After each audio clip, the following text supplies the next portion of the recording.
Bonjour à tous mes frères et sœurs, j'espère que vous allez bien, moi ça va très très bien.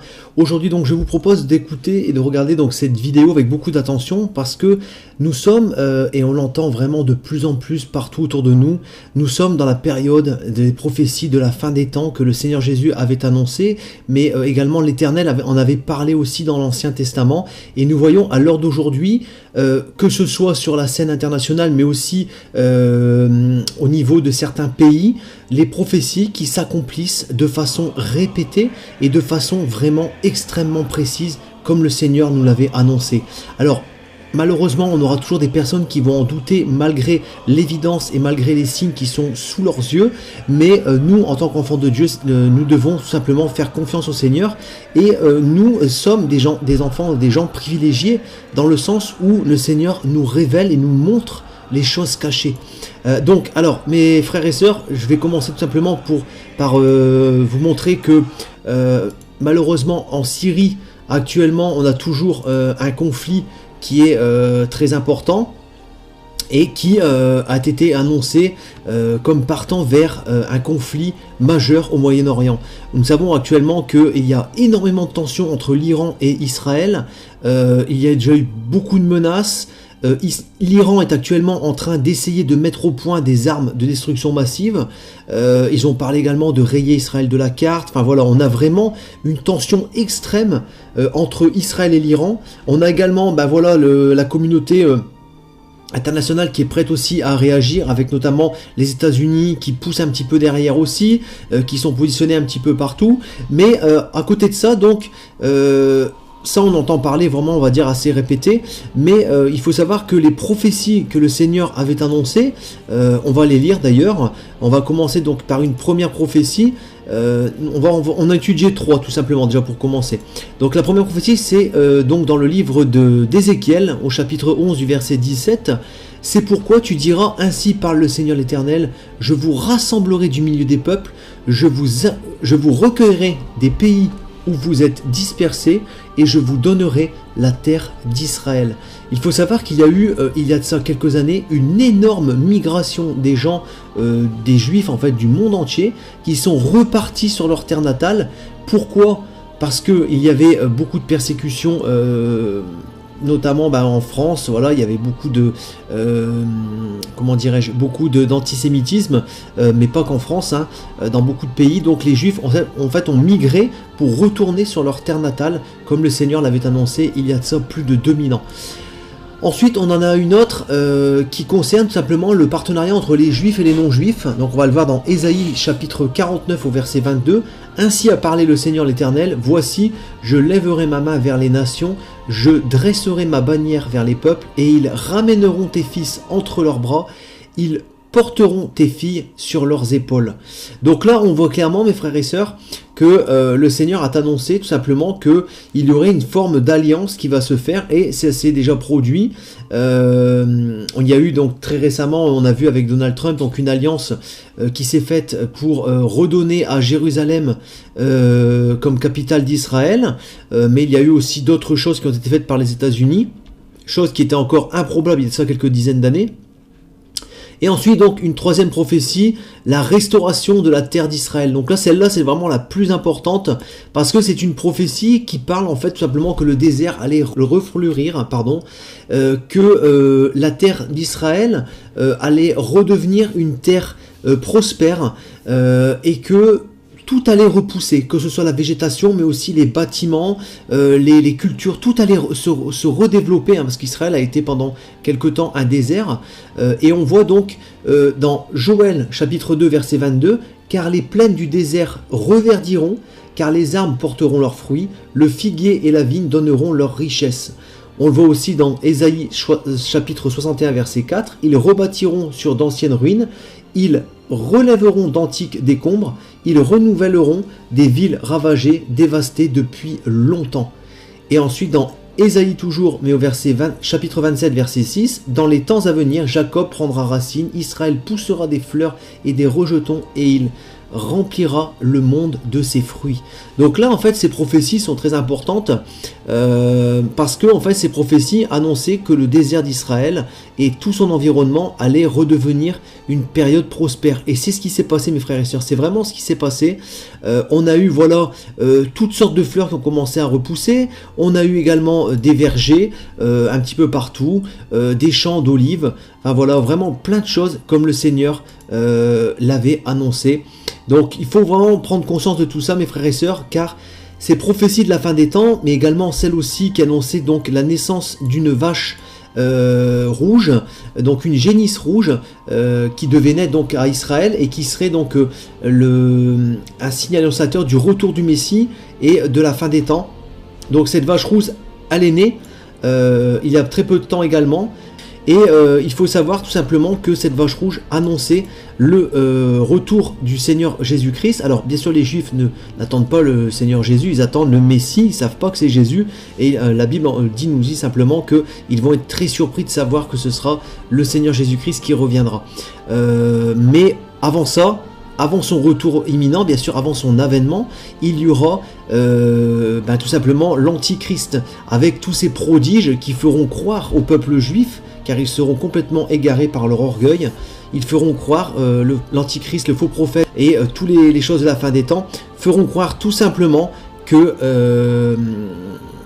le retour de Jésus est effectif, alors que ce sera l'Antichrist par de grands prodiges qui tout simplement manipulera la population mondiale, donc Israël, mais aussi les autres populations mondiales. Alors il faut savoir également que le chandelier donc a 7 branches qui représentent donc l'alliance entre le peuple hébreu et l'Éternel a été donc restaurée. Ils ont en fait tout simplement remis en place tout ce qu'il y avait dans l'ancienne alliance qui donc était entre l'Éternel et le peuple juif, donc le Moïse et le peuple de l'époque. Donc ils sont en train également, donc ils ont restauré donc ce chandelier en or massif qui est exposé donc à Jérusalem, qui est prêt donc à être mis en place dans le 3e temple qui lui-même est en projet de construction. Donc il y a eu déjà beaucoup de plans qui sont préparés, tout est fait en fait, vraiment tout est fait au niveau du temple.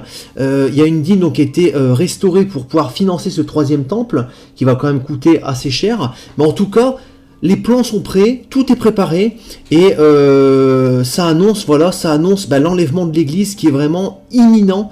Il faut savoir également que il y a eu donc des milliers de juifs qui se sont réunis donc sur la place de Jérusalem pour chanter en l'honneur du Messie qui doit arriver. Donc imaginez que le peuple hébreu attend l'arrivée du Messie. Ils ne savent pas bien sûr que c'est le Seigneur Jésus-Christ, ils vont d'ailleurs être très surpris comme je vous disais précédemment, mais ils attendent en tout cas le Messie. Les prophéties de la Torah pour eux sont accomplies et le 3e temple, donc ils vont le mettre en construction.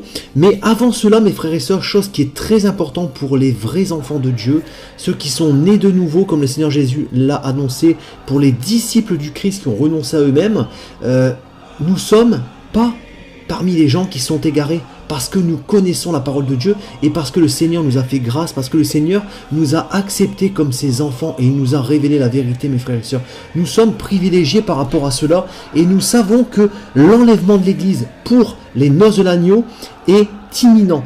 Est imminent parce que le peuple juif se prépare, parce que les prophéties de la fin des temps que le Seigneur Jésus a annoncées sont déjà accomplies et nous savons que l'Antichrist, tout est préparé, la monnaie mondiale unique, le gouvernement mondial est en préparation également, la religion mondiale de l'Antichrist est également quasiment accomplie. Donc nous savons que l'enlèvement de l'Église qui va être juste avant toutes ces choses va être l'élément déclencheur des prophéties bibliques de la fin des temps, donc pour la grande tribulation.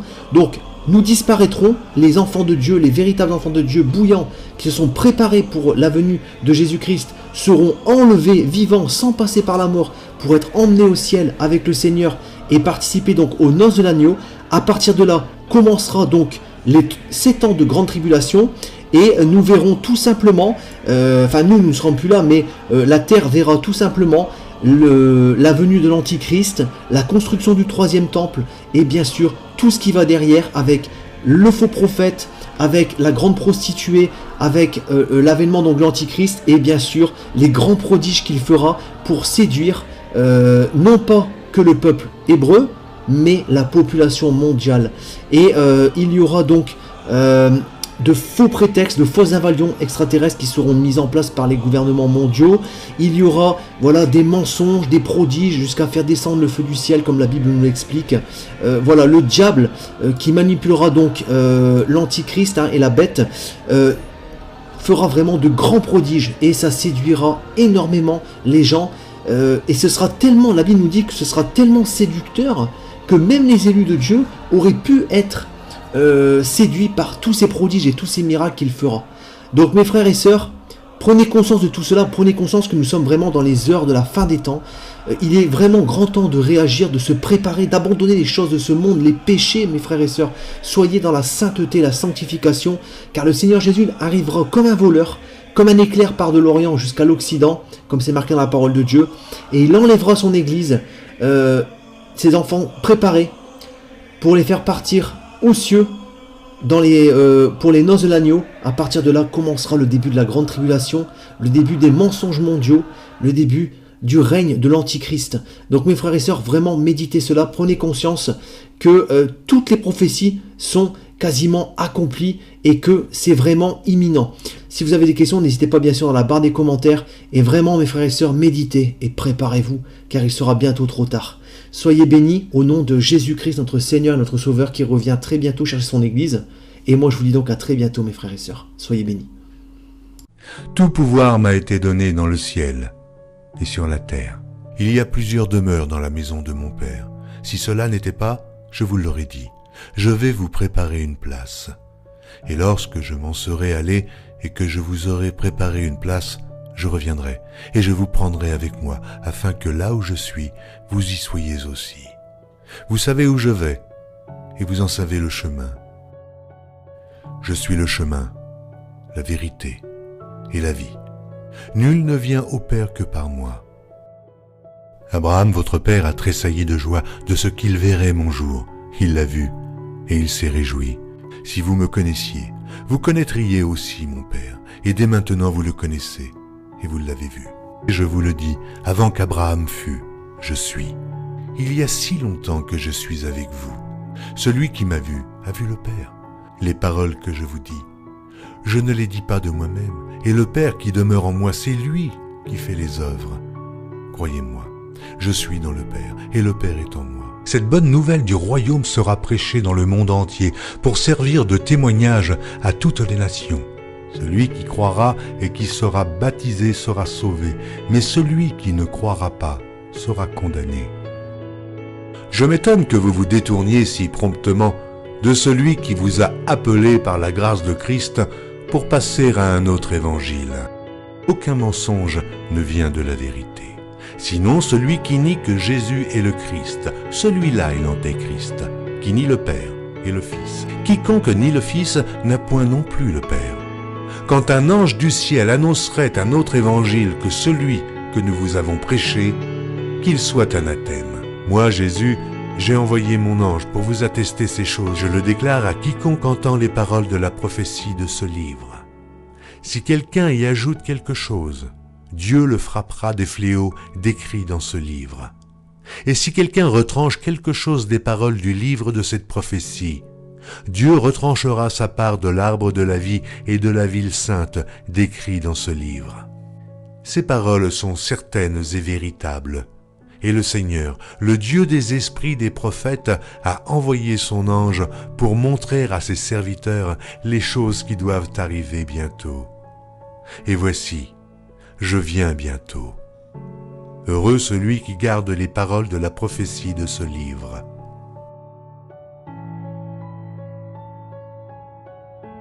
Voici, il vient avec les nuées, et tout œil le verra, même ceux qui l'ont percé.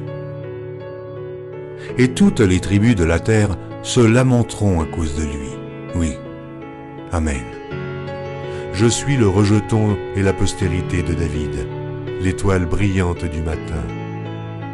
Je suis l'alpha et l'oméga, dit le Seigneur Dieu, celui qui est, qui était et qui vient, le Tout-Puissant. le premier et le dernier, le commencement et la fin. Que la grâce du Seigneur Jésus soit avec tous.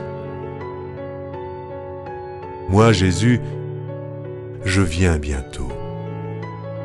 Vous êtes d'en bas, moi j'en suis d'en haut. C'est pourquoi je vous ai dit que vous mourrez dans vos péchés. Car si vous ne croyez pas ce que je suis, vous mourrez dans vos péchés.